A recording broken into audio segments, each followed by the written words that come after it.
Partia Demokratike ka protestuar ndaj qeverisë së drejtuar nga kryeministri Edi Rama dhe kjo protestë ka pasur edhe zhvillime dhe përplasje mes protestuesve dhe policisë së shtetit. Për folur mbi këtë protestë kam të ftuar në një lidhje direkte aktivistin e njohur Erges Eskiu. Zoti Eskiu, faleminderit shumë për intervistën.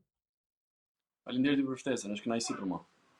Zoti Eskiu, si e pat këtë protestë opozitës dhe a ishte protesta në pritshmëritë që kishin, po themi, drejtuesit e opozitës të Partisë Demokratike? Ishte aty ku duhej. Për këtë rast, për këtë herë ishte aty ku duhej. Dhe unë që isha nga brenda, e shikoja që njerëzit nuk donin më fjalim, donin veprim. Dhe reagimi pasi veprimi ka filluar, i ka entuziazmuar, i ka motivuar qytetarët. Kjo është ajo që na duhet. Kjo është protesta sepse nuk ka më kohë për fjalime, na ka vajt thika në kock dhe nuk duam më fjalime, duam vetëm fakt. Duam të reagojmë dhe duam që qeveria të bjeri. Dhe pas protestës, reagimet kanë qenë, po kjo është Partia Demokratike, po kjo është mundësia, kjo është gjë e dur. Normalisht e pjesa gri ka akoma një stepje, por që unë besoj që protestën e radhës edhe pjesa gri do t'jetë vendosur, e bindur, që vetë Partia Demokratike dhe opozita aleate saj janë shpresa për të rrëzuar Edi Ramën nga pushteti. Për mendimin tim, kjo protestë i ka kaluar pritshmëritë. Me sinqeritet ta them, sepse pash reagimin edhe gjatë qëndrimit në bulevard, edhe tensionin apo nervin që treguan protestuesit tek parlamenti.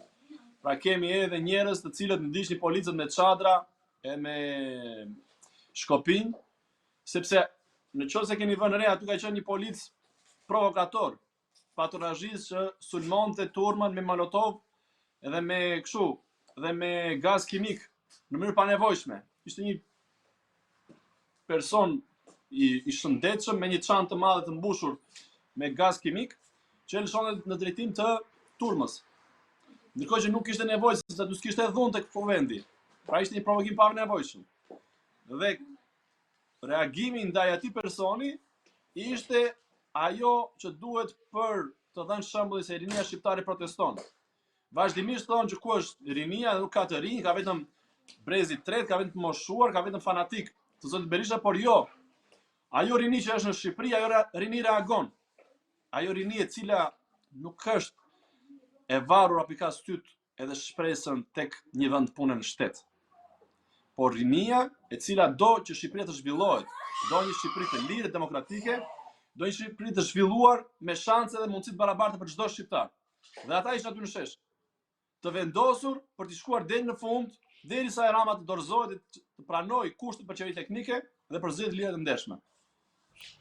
Zoti Eskiu, dy, po themi, pamje ishin që bën xhiron e rrjeteve, ishte pikërisht, po themi, përdorimi i gazit lotësielës të skaduar dhe ishte dhe marrja nga policia e një 13, mos gaboj, 13 vjeçari, shoqëruar me pranga në duar, u fut në makinë e policisë dhe më pas u çon në komisariat.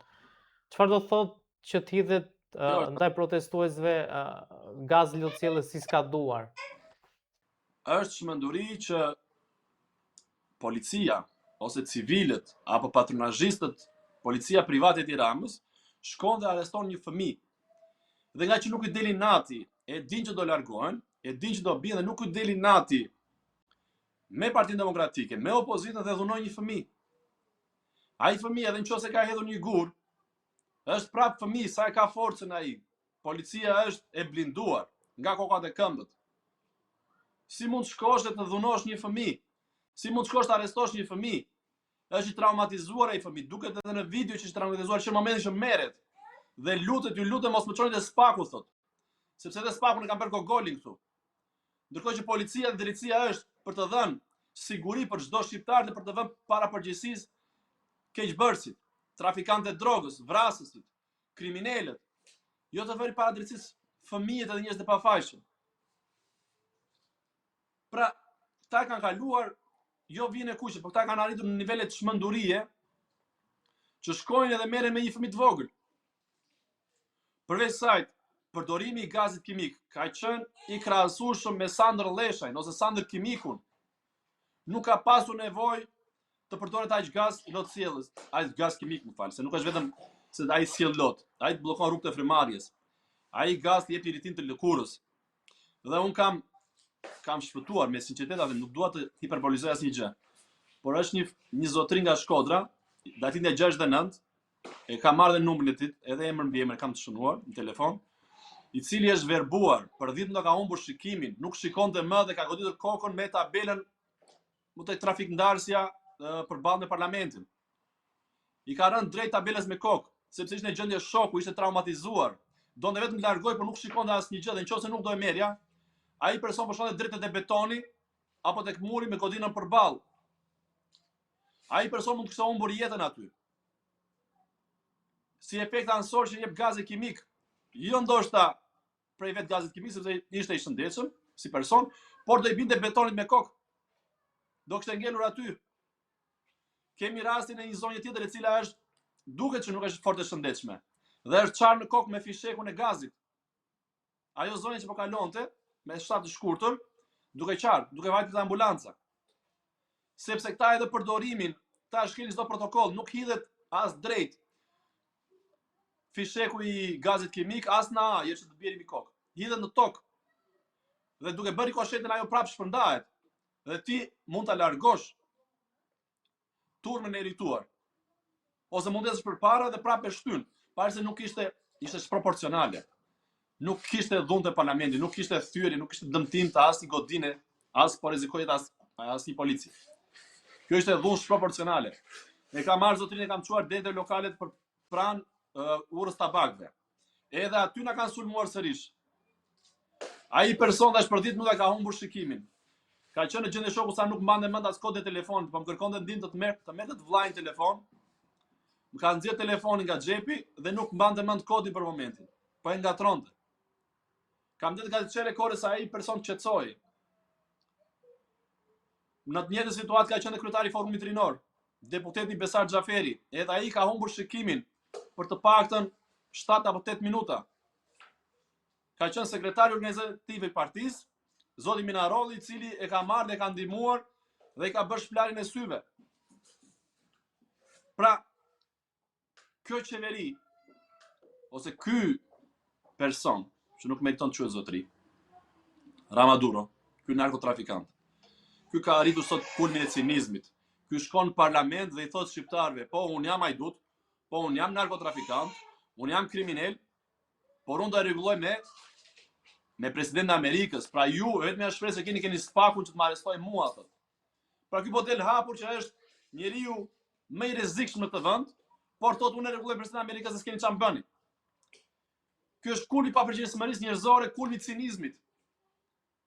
Ky bën rolin e gangsterit, ky është frikacak, po ky sillet se gangster sot.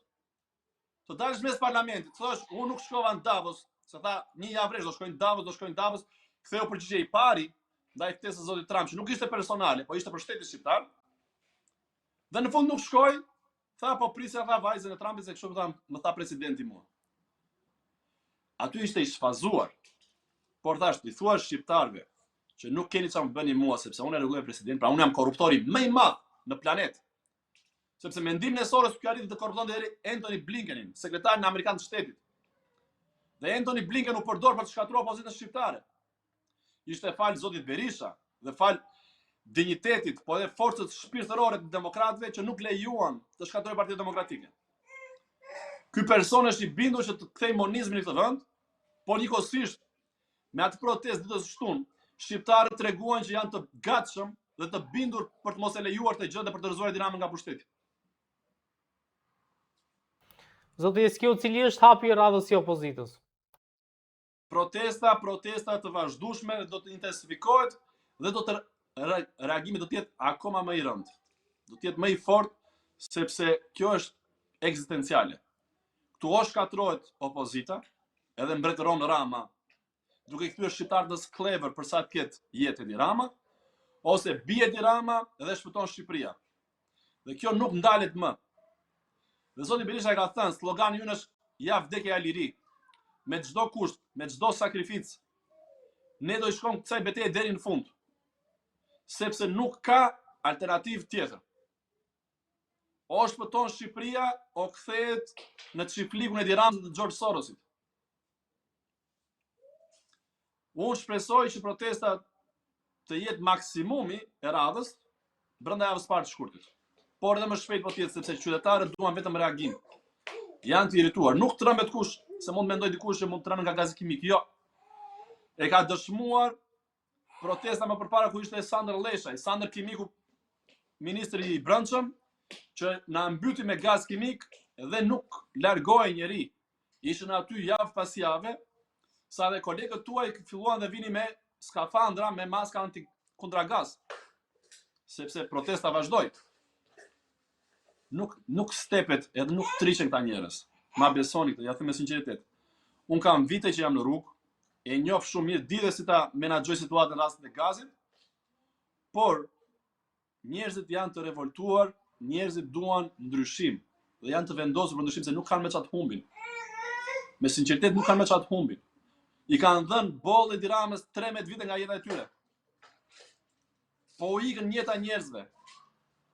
Po u ikin fëmijët nga Shqipëria, po i shohin nga ekrani i vogël telefonin, nuk i përqafojnë dot, po zhyten varfëri, sepse Edi Rama edhe emigrantët i vjedh.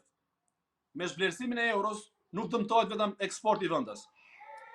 Dëmtojnë edhe familjarët e emigrantëve që remilitancat sot vlejnë shumë herë më pak. Pra nëse 100 euro që mund të dërgonte djali apo vajza nga emigracioni dhe familjari këtu, nëna ose babai merrte 140.000 lekë, sot merr 95.000 lekë. Pra 45.000 lekë është dëmi i shkaktuar nga Edi Rama. Në çdo 100 euro. Edi Rama është rrezik kombëtar. Dhe unë kam thënë dhe e them, do ta them gjithmonë. Për çdo shqiptar nuk ka gaz kimik që elmon shqiptarët më shumë se Rama kryeministër. Ky person përbën rrezik sot, jo vetëm për Shqipërinë, për rajonin e Ballkanit, sepse kanë ndërtuar narkoshtet, por cënon dhe sigurinë e Amerikës, sepse një pjesë e drogës shkon në Amerikë, një pjesë e lekëve po heton fobia që mund të jenë përdorur edhe për atentatin ndaj zotit Trump, pra leku i narkotrafikut. Sepse si do shpëtojnë narkotrafikantët nga një person që i vë përpara, apo që i shpall luftë, duke eliminuar atë person. Dhe si pyetje që qarkullon, a kanë funksionuar parat e narkotrafikut shqiptar në atentatin e zotit Trump? Kjo mund mos dalë e vërtet, por që pyetja është bërë. Kështu që Rama edhe për investimet, do të them një gjë, edhe për investimet amerikane në Shqipëri është rrezik. Zoti Eskiu, si të duket kjo lëvizje e Ramës që në një kohë që mediat flasin për një ftoje të marrëdhënieve mes Trumpit dhe Ramës, ai investohet kaq shumë në, po themi, raportin me vajzën e Donald Trump, që shkon në Vlorë, takon, pastaj ajo vjen në Tiranë, takon në kryeministri. Pra, duket sikur po ju thot shqiptarëve ndoshta që shiko, ndoshta me Trumpin se kam mirë, por me vajzën e tij e kam shumë mirë dhe kështu në këtë mënyrë unë mund të rregulloj dhe raportin me Donald Trumpin. Shiko, çdo shqiptar do të pyesë një gjë. Kush do investonte në narkoshtet? Pra nëse një shqiptar i zakonshëm ka jo 20 milion dollar apo 30 milion apo 50 milion sa mund të shkojë investimi i tij. Po themi ka 20.000 euro. Do investonte ky person në një vend të rrezikshëm ku nuk lëvizin njerëz, nuk qarkullojnë njerëz apo nuk vijnë turistë. Shikoni Kolumbinë. Nuk ka turizëm në Kolumbia sepse është nami shumë i keq. Ai shtet ka një nam të jashtëzakonshëm të keq, sepse besojnë që ai është i mbush me trafikant droge, me vrasës, me hajdut, me grabitës dhe nuk ka turizëm Kolumbia. Është vend i varfër, sepse i ka dalë nami si narkoshtet. Tani si mund të vi këtu Ivanka apo miqtë e saj të investojnë 20 milion dollar apo 50 milion dollar apo 100 milion dollar në një vend ku nuk do ketë turist? Kush do shkojnë në për të dhoma hoteli? Kush do konsumojnë të dhoma në këto hotele? Kjo shkon prapë në dëmin e Ramës. Dhe me logjikë ekonomike, nuk ka nevojë ta them unë. Nuk vjen njeri të investojë në një narkoshtet. Nëse investimi bëhet, prapë shkon në dëmin e Ramës. Sepse ata do ushtrojnë presion që ky të bjerë nga qeveria. Ata do ushtrojnë presion që këtu të ketë një vend demokratik, një vend të zhvilluar, që ka turizëm, sepse ndryshe ato lek janë të grisura, janë të djegura. Rama po e përdor të gjë vetëm për të manipuluar opinionin publik shqiptar. Pra unë korruptova shefin e FBI-s, Charles Migonigalin dhe shpalla non grata Sali Berishën, duke përdorur dhe Blinkenin. Unë e mora Blinkenin këtu të më thoj që jam kryeministri më i mirë ditën që në Amerikë dënoi Charles Migonigal, Dhe tani po i thotë që unë jam i aftë të futem në familjen presidenciale, edhe pse janë të një vije tjetër ideologjik nga imja. Pra unë jam për narkoshtetin, për kanabizimin, për agendën LGBTQI, për emigracionin, ndërsa sot i Trump është për shtet kombet, është për forcimin e shteteve për më shumë shtete patriotike, për ekonomi më të shëndetshme, për ekonomi prodhuese. Dhe për të mbështetur familjen. Pra pavarësisht se unë e gjeta gjuhën me melonin, duke i dhënë gjadrin, ose mund t'i jap edhe ujin e syrit kaltër për vaditje në Itali, në zonën jugore, unë mund futem edhe Trump. Kjo është thjesht një lojë që Rama po e luan dhe po e luan gabim. Sepse njëkohësisht Rama po jep alibi mediave amerikane të sulmojnë zotin Trump duke thënë që familja presidenciale shfrytëzon pushtetin për të pasuruar. Pra këta po bëjnë biznes në vende të tjera të botës, edhe në narkoshtete, vetëm për të pasuruar. Dhe kjo gjë ka ndodhur, miqtë e mi. I nderuar, kjo gjë ka ndodhur në fushatën e 2024-s. Kur zoti Trump përgatitej për të marrë nominimin dhe për të vazhduar fushatën, New York Times e ka bërë të pyetje. Dhe unë që atë kohë kam lajmëruar dhe pyetja u bë. Sepse ky nxori në atë kohë Sazanin. Dhe i tha Sorosit, i shkeli syrin Sorosit, unë po të ndihmoj ty. Unë po bëj sikur po e josh Trumpi, po të jap ty alibin ta e sulmosh. Mediat e majta e sulmuan për interes politik. E njëjta gjë ndodh edhe sot. Por thash, edhe sikur Sazani apo zvërnecet jepet tek familja presidenciale, ata nuk do të duan këtu një narkoshtet se të don lek, nuk kthehen mbas. Jo më dalin fitime, por nuk kthehen mbas, janë të djegura. Por për ta mbyllur ky person e përdor vetëm për të impresionuar, për të stopuar popullin e revoltuar, të thojë që jo, stop, se unë nuk iki. Pra ky mendon akoma se është kingmaker. Apo sikur e kontrollon lojën. Ky nuk kontrollon me asnjë gjë. Ky s'kontrollon me veten e vet, sepse ky i erdhi një letër për shtetin, edhe u krekos 3 ditë me letrën, pastaj do shkojnë në Davos, pastaj mori të nxirte vajzën e presidentit për darkë, e ftoi prap në kryeministri, shkoi një javë duke kundërshtuar vetveten. Edhe pak më para se dinte letra, ky arriti të kërcënonte ambasadoren amerikane, të ngarkuar me punë në Shqipëri, duke i thënë që po nuk më pranua ty, unë shkoj në Kinë. Pra ky person çfarë thot sot nuk e thot nesër, sepse është i paaft të menaxhoj vetveten. E kam thënë përsëris, ky person, si çdo person tjetër që përdor drogë, janë njerëz të dobët, janë njerëz të paaft të menaxhojnë emocionet, të paaft të menaxhojnë vetveten, dhe janë të çorganizuar totalisht. Ky është me çorganizimin personalitet. Këto gjëra nuk e shpëtojnë se ky në burg ka për të përfunduar. Po që të arrish ti të thuash para parlamentit shqiptar që unë jam hajdut, po ti me spak mos futet në burg, ky është kulmi i cinizmit edhe i arrogancës që vjen prej pushtetit, por që vjen prej një mendësie kriminale. Ky s'ka lidhje fare me shtetbërje, ky s'ka lidhje fare me përgjegjësi njerëzore. Ky që thoshte do bëj shtet, ky ka lagruar 1.1 milion shqiptar. Dhe tani i thot, unë do e zgjidh me amerikanët. Jo, këtu ta zgjidhësh me shqiptarët. Shqiptarët të duan ti do ikësh, kaq. Ka mbaruar kjo punë. Zoti Eskiu, faleminderit shumë për intervistën. Faleminderit.